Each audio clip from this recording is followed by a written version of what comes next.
नमस्कार मंडळी, आपले खूप खूप स्वागत आहे तन्वीज रसोई या यूट्यूब चॅनलमध्ये।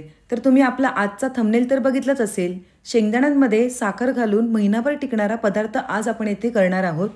तसेच हा पदार्थ चवीला खमंग, खुसखुशीत आणि क्रिस्पी एकच नंबर आहे।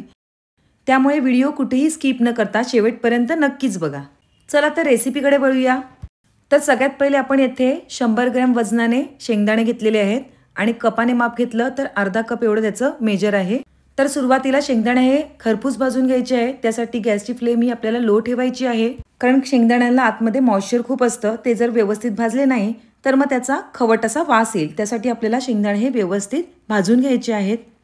तसेच हे शेंगदाणे आपल्याला लो फ्लेमवर भाजून घ्यायचे आहेत। जर आपण गॅसची फ्लेम फास्ट केली आणि शेंगदाणे भाजले तर ते वरून तर भाजलेले दिसतील, पण आतमधून त्याचा ओलसरपणा जाणार नाही। आणि हा पदार्थ आपल्याला महिनाभर टिकवायचा आहे। त्यासाठी काय करायचं आहे, आपल्याला शेंगदाणे हे खरपूस व्यवस्थित मंद आचेवर भाजून घ्यायचे आहेत। शेंगदाणे आतमधून खरपूस भाजण्यासाठी आपल्याला ते सतत हलवत राहायचे आहेत आणि भाजून घ्यायचे आहेत। आता तुम्ही बघितलंच असेल, आपले शेंगदाणे हे व्यवस्थित भाजले गेलेले आहेत। तुम्हाला साली पण दिसत असतील, जशा भाजले गेलेले आहेत शेंगदाणे ते दिसत आहेत। आता हे शेंगदाणे आपल्याला एका ताटात काढून घ्यायचे आहेत आणि थंड करून घ्यायचे आहेत।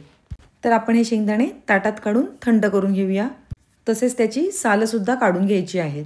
तर आपले येथे शेंगदाण्यांची सालं काढून झालेली आहेत। आता काय करायचं आहे, मिक्सरचं भांडं घ्यायचं आहे आणि त्यामध्ये आपण जे सोललेले शेंगदाणे घालून घ्यायचे आहेत आणि तसेच 1/3 कप आपल्याला येथे साखर घ्यायची आहे आणि वजनाने जर मोजली तर ती 70 ग्रॅम एवढी बसलेली आहे। तसेच साखर टाकून झाल्यानंतर आपल्याला मिक्सर चालू बंद अशा प्रकारे करून हे मिक्सरमधून बारीक करून घ्यायचे आहे।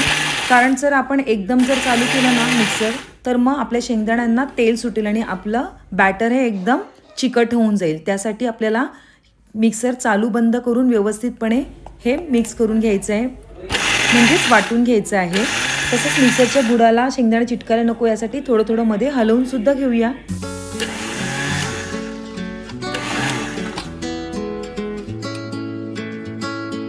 तर येथे आपले बारीक मिक्सरमध्ये शेंगदाण्याचा कूट वाटून झालेला आहे। त्याला पाहिजे तसा ओलावा आलेला आहे। आता आपण हे मिश्रण एका ताटामध्ये काढून घेऊया। हे मिश्रण आपल्याला मिक्सरमधून आपल्याला हाताला बाइंड करता येईल एवढं बारीक करून घ्यायचं आहे। त्यानंतर त्यामध्ये 1/3 कप गव्हाचं पीठ घ्यायचं आहे, तसंच 1/3 कप मिल्क पावडर टाकून घ्यायची आहे। चवीपुरतं थोडंसं मीठ घालून घेऊया।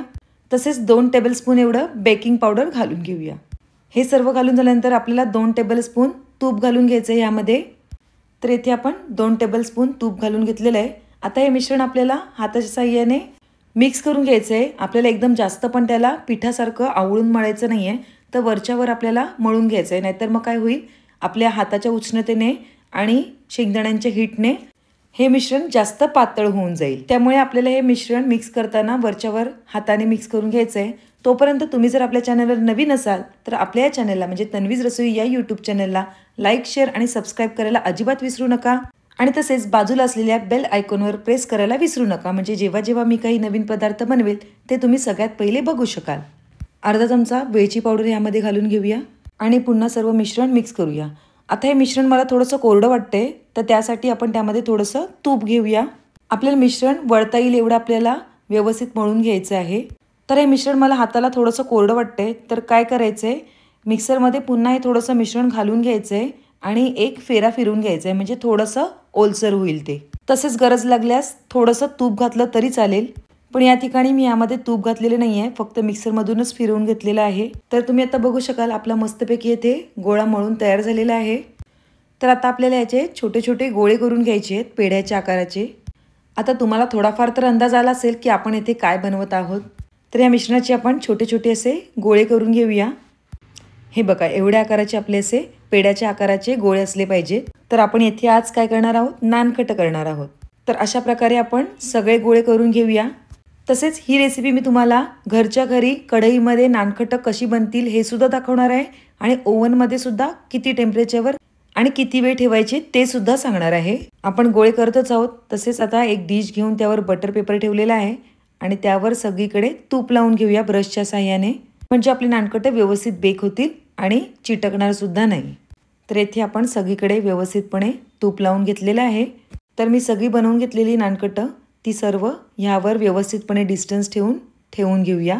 किती सोपी रेसिपी आहे ना, आणि मेन पॉइंट शेंगदाण्याचा वापर केलेला आहे, आणि एकदम छान होते ही रेसिपी. म्हणजेच आपली नानकटे एकदम मस्त होते, खुसखुशीत आणि क्रिस्पी सुद्धा होते.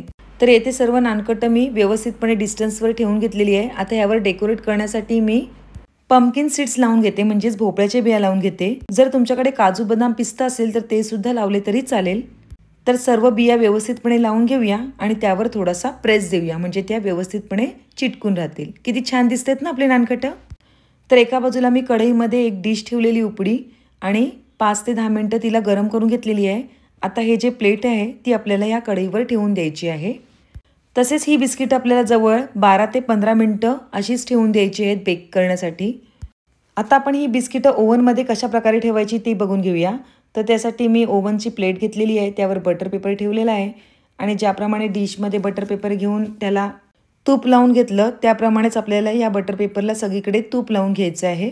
तूप लावून झाल्यानंतर मी सगळी नानकटं अगोदरच करून घेतलेली ती सर्व व्यवस्थितपणे डिस्टन्सवर लांब लांब ठेवून घेऊया, म्हणजे ती एकमेकांना चिटकणार नाही आणि व्यवस्थित बेक होतील.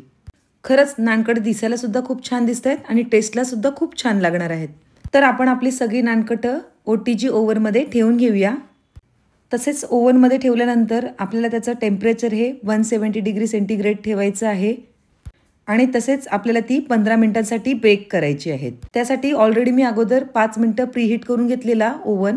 तर आता आपली कढईमधली नानकटं जवळजवळ झालेली आहेत. त्याला बाजूने ब्राऊन असा रंग आलेला आहे आणि ती छानपैकी कुकसुद्धा झालेली आहेत. टेक्स्चरवरून आपली नानकटं तर एक नंबरच दिसत आहेत. आता मी एक तुम्हाला नानकट तोडून दाखवते.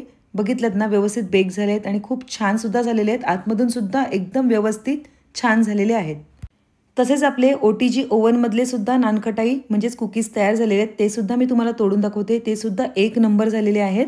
आतमधून एकदम परफेक्ट असे शिजले पण गेलेले आहेत. फक्त नानकटं थोडी थंड होऊन द्यायची आहेत आणि नंतरच ती आपल्याला खायची आहेत. तर तुम्हाला माझी ही आजची रेसिपी कशी वाटली नक्कीच कमेंटद्वारे कळवा. आवडली असेल तर पटकन एक लाईक करा आणि तुमच्या फ्रेंड्स आणि रिलेटिव्ह सोबत ही लिंक शेअर करा. पुन्हा एक नवीन रेसिपी घेऊन येऊया. तोपर्यंत बाय बाय. थँक्यू.